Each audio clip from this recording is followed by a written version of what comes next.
All right, so I'm gonna talk about a little something that I spoke about yesterday in my video on low energy and whatnot. But here's the thing, there was a portion or a section where I spoke on and I said that certain fruits help raise the vibration of your body. You know what I'm saying?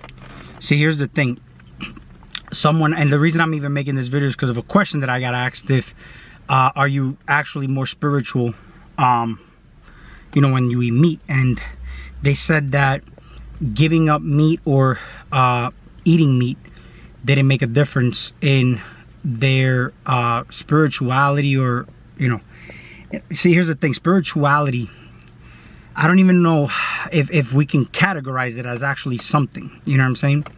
See, what happens with spirituality, man, let's say if you're more of a balanced individual and not so polarized to one end of the spectrum of actually something, because everything is basically nothing anyway, you're not going to want to eat meat anyway. Like, let's say if you did become more spiritual, for the sake of conversation, you're basically not going to crave that type of food anymore. Matter of fact, you're going to actually eat a hell of a lot less. You know what I'm saying? Because you are now in tune with your body in a different way than the way you were indoctrinated, or in a sense where you're your mentalities are basically, you have different brains all over your body, and wherever you're residing, certain things require more fuel. You know what I'm saying? But if you're sustaining yourself in a more natural and holistic way, you're not going to require so much your food. Your body's going to be more efficient. No different than if you drive a car and you're going to have to fill the tank up every 10 miles. Or do you have a car where you can get from like the East Coast to West Coast and not require you to stop at gas stations to constantly fill up? You know what I'm saying? And you also want to let your car run a little low on fuel, you know what I'm saying, before you keep going and filling up more gas anyway. Like, a lot of people don't let their gas tank in their body go low enough to know the difference between if they need more fuel or not. Because half the time they think they're hungry when their gas is basically over 3/4 of the tank, and you're still putting in more fuel only because you think you need more fuel. This is just basically you not knowing your body anyway. So if I know my body, right, I'm gonna let it go to near empty, or at least empty. You know what I'm saying? Where I can at least know how it feels to be empty. And then you'll know the difference between what real hunger is and what an addiction or a craving to an addiction actually feels like. And sometimes you're even dehydrated. So your body's asking for water, in a sense where you're dehydrated, and it's going to send out a sort of rumbling pain, which is basically, hormones being released to some extent to have you fill up with water, because water is basically the gold standard here. You know what I'm saying? You can actually even feel a little bit fuller once you put a little bit of water into your system. And this is all depending on, like, climate and whatnot, and these things can have a pretty big impact in your in the way you feel as well. So, to answer this question, no, you're not really more spiritual when you don't eat meat. If you are more spiritual, you're not going to want to eat meat. And two, any low vibrational food that you do put in, such as meat or any kind of shit that don't belong in your system, how you receive it is going to matter more than what the chemistry of the shit actually is. You know what I'm saying? Even though there is a detrimental effect to the chemistry, but how are you receiving it? Are you receiving it with low vibrations? Are you receiving it with too much knowledge of the damage that it does to the body? Because with all that knowledge that it's kind of like you come into the sense where if you know better, you do better now. You know what I'm saying? So if you know better now, would you even want to put that into your system? You know what I'm saying? So would you want to poison other people that you love? No. So if you know certain things are actually poisonous to you, then would you want to poison your body? Because after all, you would have to basically love yourself enough to be able to love others in a way where you would actually take care of yourself in the way you would actually take care of others.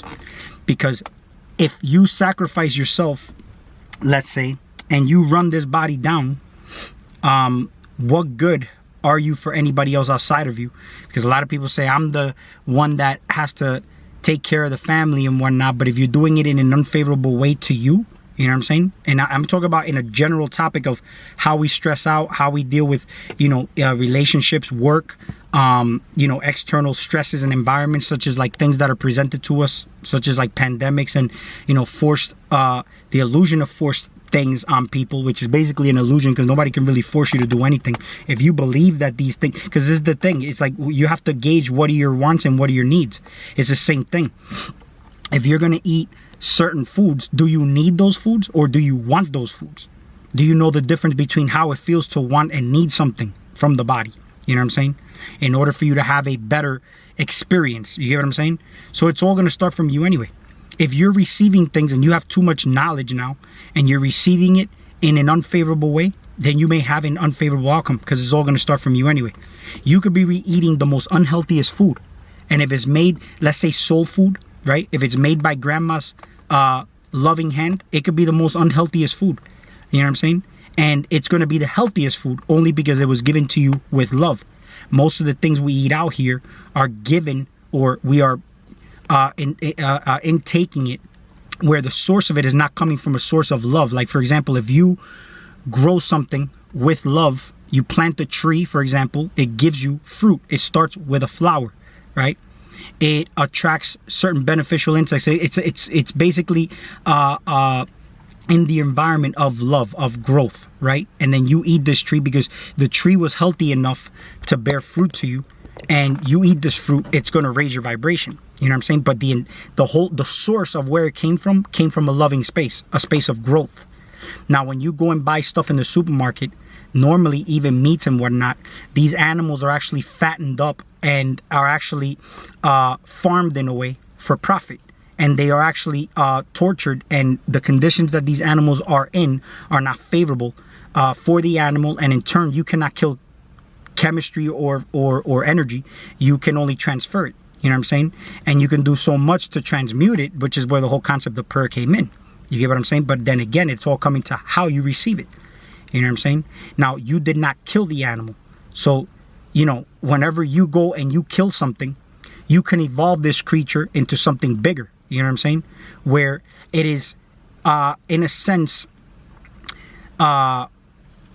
wanting to be killed by a higher being so that it can evolve into being a higher being, because you're transmuting the energy. Most of the time, these indigenous people killed the animal, but the whole concept of prayer was them transmuting the energy. You know what I'm saying? So it's more or less like, a tree dies in nature, falls on in the forest. I mean, it just becomes food for the rest of the forest because it composts and decomposes there, all with the help of the rest of the environment, like the microorganisms and whatnot, and water and all this beautiful stuff that actually happens. But the way the animals are killed, okay, it is killed by somebody who you don't know the kind of vibrational state that this butcher or the person that slaughtered the animal was in. The condition of the animal was already and unfavorable for the animal. You know what I'm saying? So all these things are things that you have to take into account. The amount of time that it was sitting in the supermarket shelves.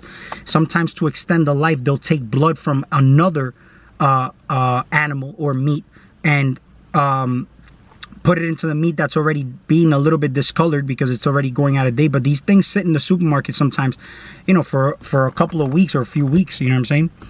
Sometimes they're even frozen and whatnot. So you have to think about the life force and vibration of it. So you have to understand these things are just tools. Okay?